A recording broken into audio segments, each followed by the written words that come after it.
What if I told you that cleaning up after rich people's parties isn't just about broken glass and spilled champagne? Would you have the guts to open a freezer hidden in an underground tunnel? Now imagine finding bags labeled with people's names and a smell that haunts you forever. This is the story of a discovery that should never have been made. Hit that subscribe button, because what I'm about to tell you will make you question everything you think you know about the elite. Look, being an elite cleaner sounds glamorous, right? Designer, furniture, million-dollar carpets, chandeliers that cost more than your house. But here's what they don't tell you when the ultra-rich need help. They're not calling for regular cleaning.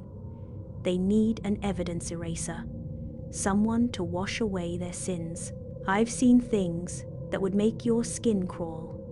Drug residue hidden in teddy bears, syringes in designer handbags, sometimes even exotic animals abandoned like yesterday's trash. But the worst part? You can't ask questions. You just clean and pretend you saw nothing. That's the price of this job. Every mess has a story, and those stories stick to you like smoke. When my boss called about the Beverly Hills mansion, his voice was different, colder. This is confidential, no questions, no curiosity, just do the work. I should have hung up right there. But the money was too good to ignore. The mansion belonged to Diddy, yeah, that Diddy. I'd heard whispers about his parties, the kind where limits don't exist and money buys silence. When I arrived, the scene was exactly what you'd expect. Broken bottles everywhere, mysterious stains, and that heavy smell of excess hanging in the air like a fog. But here's where it gets weird. The team leader looked nervous, and this guy never gets nervous. "You're handling the basement," he said, pointing to stairs that seemed to disappear into darkness. "Nobody ever wants to clean the basement. That's where the real secrets live." The basement was like stepping into another dimension. Upstairs was all marble, and gold down here felt suffocating. Low ceilings, flickering lights, and an air so thick it felt like breathing underwater. In the center sat this makeshift stage with metal poles. I'm not going to paint you a picture, but use your imagination. The floor was covered in heel marks and stains that made my shoes stick with every step. And that smell, it wasn't just alcohol and cigarettes, it was something else, something wrong. The bar area was destroyed.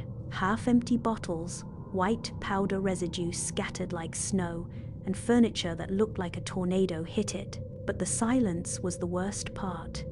Complete, oppressive silence that made every sound I made echo like a scream. That's when I found it. While cleaning behind the bar, I noticed something off. One wooden panel didn't match the others. When I touched it, it clicked and slid open, revealing a trapdoor. This wasn't some wine cellar. The hinges were rusty, the lock ancient, like it hadn't been opened in years. My gut screamed to walk away, but curiosity is a dangerous thing. What would you do? Walk away and pretend you never saw anything? The door opened with a sound like a dying animal. Below was an iron staircase disappearing into absolute darkness. The smell that hit me was indescribable: mold, metal, and something that made my stomach turn. I grabbed my flashlight and started descending. Each step felt like walking into hell itself. The underground tunnel was narrow, lit by dim bulbs that barely pushed back the darkness. But it was the walls that made my blood freeze. They were covered in scratches, deep gouges in the concrete, like something had been trying to claw its way out. Some scratches were small, human-sized. Others were so wide, I didn't want to think about what made them. The tunnel split in two directions.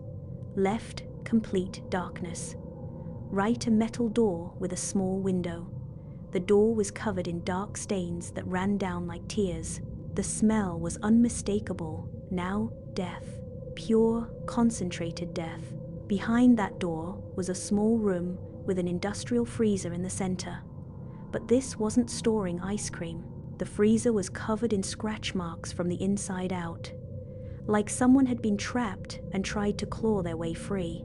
But the real horror was on the shelves. Plastic bags and containers, each one labeled with names. Not codes or numbers, real names. Thomas G. Rebecca F. Mark W. Full names with surnames, written in shaky handwriting, like someone was in a hurry. I picked up one bag. The plastic was cold and wet. When I held it to the light, I saw something that made me drop it immediately. It wasn't meat from any animal I recognized. The texture was wrong, the color was wrong, everything about it screamed human. On the wall hung a corkboard with photos. Politicians, celebrities, businessmen, all sitting in unnatural poses with completely empty eyes. Some I recognized. A politician who'd mysteriously disappeared.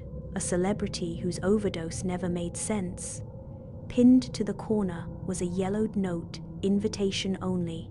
Against every instinct, I kept going deeper. The tunnel opened into a larger room, covered in symbols, drawn in what looked like dried blood. Ancient symbols that seemed to pulse in my flashlight beam. A wooden table sat in the center, covered with curved knives, melted candles shaped like screaming faces, and books that looked like they belonged in a nightmare. But the worst part was the cages. Attached to the walls were cages too small for animals, each with chains and handcuffs hanging inside. The bars were scratched from the inside, some so deep they'd torn chunks of metal.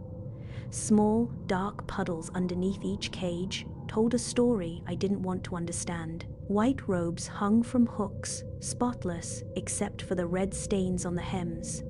Ceremonial clothes for rituals I couldn't even imagine. The floor had burn marks in perfect circles around the table, like something had been summoned there. I ran. No shame in admitting it. My hands were shaking, my heart was pounding, and every cell in my body was screaming to get out. The tunnel felt like it was closing in on me, the shadows reaching out like fingers. As I climbed back up to the basement, I heard something behind me, metal scraping against concrete. I didn't look back. When I reached the surface, everything seemed different. The basement felt alive, connected to the horror below. I finished cleaning as fast as possible, but I knew I'd never be the same. As I left, I saw something that still haunts me. Several blue vans were parked outside, uniformed men unloading boxes of pizza. Why so many pizzas? Who ordered them? But I was too broken to think about it. The paranoia started the next morning. A black SUV parked outside my house. Tinted windows. No one got out, but it sat there for hours. That night, my phone rang. Unknown number. A calm voice said, "Thank you for your work. Remember, our customers value privacy." They knew who I was. They were watching. Black SUVs started following me everywhere.